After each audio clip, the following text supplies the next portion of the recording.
আসসালামু আলাইকুম ওয়া রাহমাতুল্লাহি ওয়া বারাকাতুহু আলহামদুলিল্লাহ ওয়াসসালাতু ওয়াসসালামু আলা রাসূলিল্লাহ ওয়া আলা আলিহি ওয়া সাহবিহি আজমাইন ওয়া মান তাবি'আহুম বিইহসান ইলা ইয়াউমিদ্দিন আম্মা বা'দ। সম্মানিত ভিউয়ার্স, দর্শক এবং শ্রোতাবৃন্দ, ফুলসিরাত সিরিজ আলোচনার 15 নম্বর পর্বে আমরা আজকে আরেকটি আমল আলোচনা করব, যে আমলের দ্বারা আল্লাহ তাআলার মেহেরবানিতে ফুলসিরাত সহি সালামতে নিরাপদে পার হওয়া সম্ভব হবে।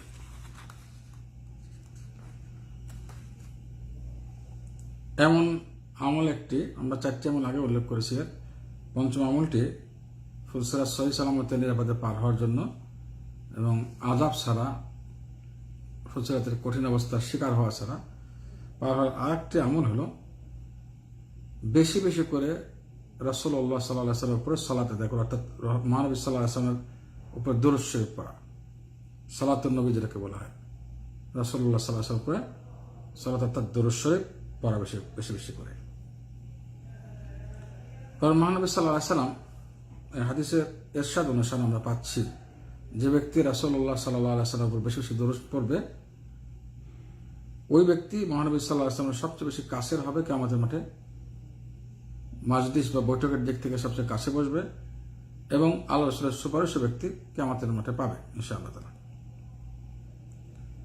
আব্দুল্লাহ ইবনে মাসউদ রাদিয়াল্লাহু তাআলা আনহুর হাদিস আমরা যেটা পাচ্ছি, মহানবী সাল্লাল্লাহু আলাইহি ওয়াসাল্লাম বলেন, ইন্না আউলান নাস বি ইয়াউমাল কিয়ামা আকসারুহুম আলাইয়া সালাতান। আমার সবচেয়ে বেশি কাছের মানুষ কারা কিয়ামতের দিন? যারা আমার উপর বেশি বেশি দরুদ শরীফ পড়বে, বেশি বেশি সালাত আদায় করবে, অর্থাৎ সালাত পড়বে, অর্থাৎ দরুদ পড়বে। যারা বেশি বেশি দরুদ পড়বে তারাই রাসূলুল্লাহ সাল্লাল্লাহু আলাইহি ওয়াসাল্লাম বেশি কাছে হবে, কাছের মানুষ, এবং মহানবীর জন্য বেশি সুপারিশের জন্য বেশি যোগ্য হবে। এই হাদিসে আমরা পাচ্ছি দরুদ, যে কোনো সময়ের দরুদ শরীফ, আম ব্যাপক দরুদ শরীফের কথা পাচ্ছি। যত বেশি পড়া যায়, যত বেশি পড়া হবে, তত বেশি কাছে কাছে মহানবী সাল্লাল্লাহু আলাইহি ওয়াসাল্লামের কাছে হবে বৈঠকের দিক থেকে কিয়ামতের মাঠে, এবং মহানবীর সুপারিশ পাওয়ার জন্য সে বেশি যোগ্য হবে, কোনো সন্দেহ নেই।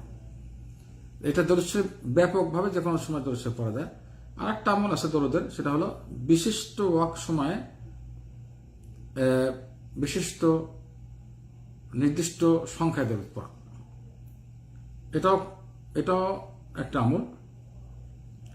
আবু দারদা রাদিয়াল্লাহু তাআলা আনহু হাদিস এসেছে। আমি আগে যে হাদিসটি বললাম, সেই হাদিসটি হাসান হাদিস, সে কালবেন হাসান বলছেন সহিহ তারগীবের মধ্যে। এই হাদিসটিও হাসান হাদিস। এখন যেটা বলতে যাচ্ছে সেটা সহিহ জামের মধ্যে সে কালবানি হাসান বলেছেন, গ্রহণযোগ্য বলেছেন। দুটো হাদিসই গ্রহণযোগ্য। তা আবু দারদা রাদিয়াল্লাহু তাআলা আনহু থেকে বর্ণিত, তিনি বলেন, রাসূলুল্লাহ সাল্লাল্লাহু আলাইহি ওয়াসাল্লাম বলেন, মান সাল্লা আলাইয়া হিনা ইউসবিহ 10 ওয়া হিনা ইউমসি 10 আদরাকাতহু শাফাআতি ইয়াউমুল কিয়ামা।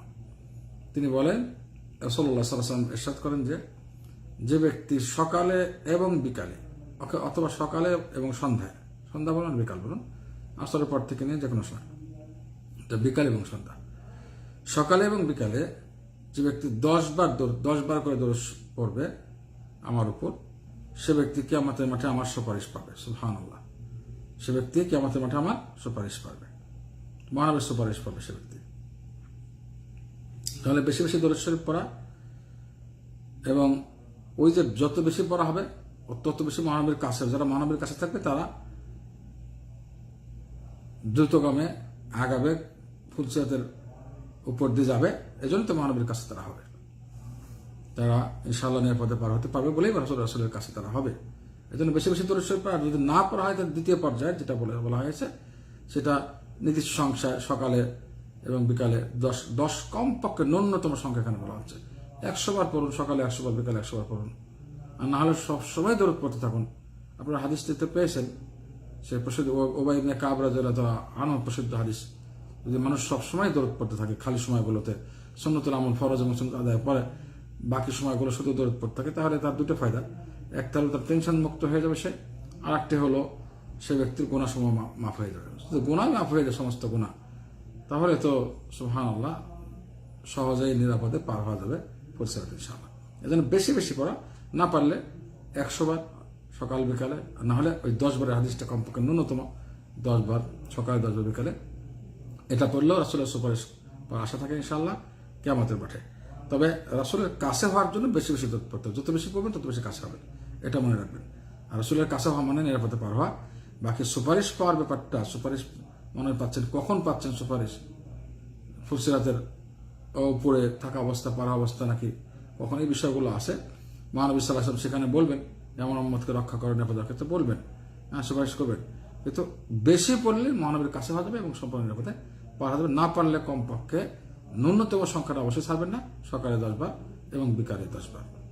আল্লাহ তাআলা আমাদের সবাইকে সঠিক দিন জেনে আমল করে এবং দাওয়াত দেওয়ার তৌফিক দান করুন। এবং সমস্ত আমল যেগুলো উল্লেখ করা হচ্ছে ফুলসিরাত নিরাপদে পার হওয়ার জন্য, এগুলো আমাদের সবাইকে করার তৌফিক দান করুন। এবং এই কথাগুলো যত সহি কথাবার্তা সবগুলোই এগুলো বেশি বেশি প্রচার করার তৌফিক দান করুন আমাদের সবাইকে, যেন যারা আমল করবে তাদের সব আমরা যেন পাই, প্রচারের দ্বারা এই ফায়দা হবে ইনশাআল্লাহ। আল্লাহ তাআলা আমাদের সবাইকে সঠিক দিন জেনে আমল করে এবং দাওয়াত দেওয়ার তৌফিক দান করুন। আমিন। ওয়া আখিরু দাওয়ানা আলহামদুলিল্লাহি রাব্বিল আলামিন। আসসালামু আলাইকুম ওয়া রাহমাতুল্লাহি ওয়া বারাকাতুহু।